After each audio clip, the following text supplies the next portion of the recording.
Assalamualaikum warahmatullahi wabarakatuh. Saya Nurul Fitria. Saya akan menjelaskan tentang pajak bumi bangunan. Apa itu pajak bumi bangunan? Berdasarkan Undang-Undang Nomor 12 Tahun 1994, pajak bumi dan bangunan merupakan pungutan yang harus dibayarkan atas keberadaan tanah dan bangunan yang memberikan keuntungan maupun kedudukan sosial ekonomi bagi orang pribadi atau badan. Selanjutnya ada contoh objek pajak bumi dan bangunan, yaitu objek bumi dalam pajak bumi dan bangunan seperti sawah, ladang, kebun tanah, perkarangan, dan tambang. Lalu yang kedua ada objek bangunan dan pajak bumi dan bangunan seperti rumah tinggal, bangunan usaha, gedung bertingkat, pusat perbelanjaan, pagar mewah, kolam renang, dan jalan tol.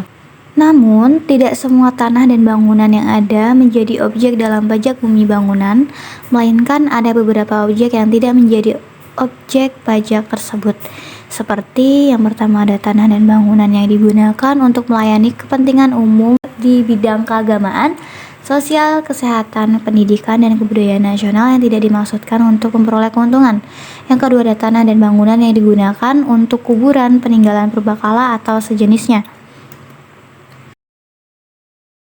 Lalu yang ketiga ada tanah dan bangunan yang digunakan oleh badan atau perwakilan organisasi internasional. Yang keempat ada tanah dan bangunan yang merupakan hutan lindung atau hutan stok alam. Lalu yang kelima ada tanah dan bangunan yang digunakan untuk perwakilan diplomatik. Lalu selanjutnya NJOP sebagai dasar pengenaan atas pungutan pajak bumi bangunan. Nah, untuk dapat menghitung pungutan atas pajak bumi dan bangunan, maka perlu penghitungan nilai jual objek pajak sebagai dasar pengenaan PBB.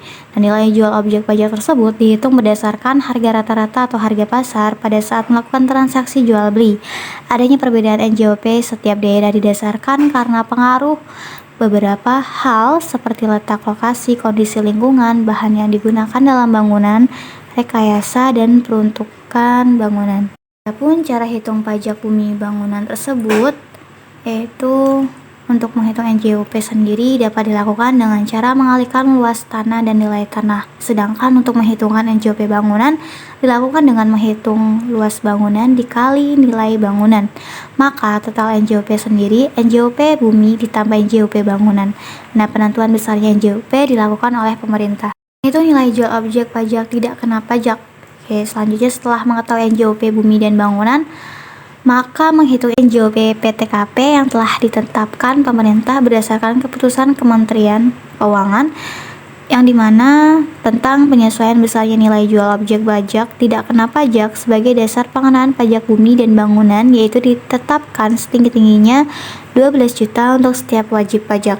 Mengacu pada uraian yang tadi berdasarkan keputusan Menteri Keuangan, maka dapat disimpulkan bahwa nilai jual kena pajak atau NJKP adalah dengan mengalihkan persentase dari nilai jual kena pajak tersebut dengan nilai jual objek pajak dengan ilustrasi sebagai berikut, yaitu NJKP sama dengan persen NJKP dikali NJOP, yang dimana tarif 40% untuk perkebunan, pertambangan, dan kehutanan, sedangkan bagi objek pajak lain seperti pedesaan dan perkotaan dengan tarif 40% untuk lebih dari 1 miliar dan tarif 20% untuk nilai kurang dari 1 miliar.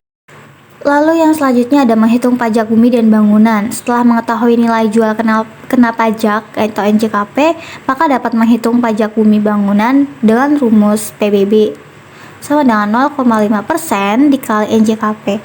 Supaya lebih jelas, adapun contohnya sebagai berikut, yaitu memiliki tanah 100 meter persegi dengan harga pasar 2 juta serta bangunan 50 meter persegi dengan harga 1 juta, sementara itu NJOP PTKP adalah 6 juta. Lalu bagaimana perhitungan pajak bumi atas tanah di bangunan tersebut? Dengan cara penyelesaian dan perhitungan seperti ini, yaitu nilai tanah 100 meter persegi dikali 2 juta dengan total 200 juta, nilai bangunan 50 meter persegi dikali 1 juta sama dengan 50 juta, lalu NJOP yang nilai tanah tadi ditambah nilai bangunan, yaitu 200 juta ditambah 50 juta sama dengan 250 juta. Lalu selanjutnya ada perhitungan NJKP-nya, NJOP dikurangi NJOP TKP, ya di mana 250 juta dikurang 6 juta sama dengan 244 juta. Maka untuk menghitungkan pajak bumi bangunan seperti rumus berikut, yaitu PBB sama dengan 0,5% dikali tarif dikali NJKP, yang dimana 0,5% dikali tarifnya 20%, lalu NJKP-nya 244 juta dengan total 244.000. Ini ada masukkan pajak dalam anggaran keuangan. Oke, jangan lupa untuk memastikan pembayaran pajak dalam anggaran pengeluaran. Nah, karena pajak bersifat wajib dan jika tidak dibayarkan maka akan menimbulkan denda atas kekurangan maupun keterlambatan dalam pembayaran pajak. Mohon maaf jika masih ada beberapa kata yang salah. Saya Nurul Fitria, terima kasih. Wassalamualaikum warahmatullahi wabarakatuh.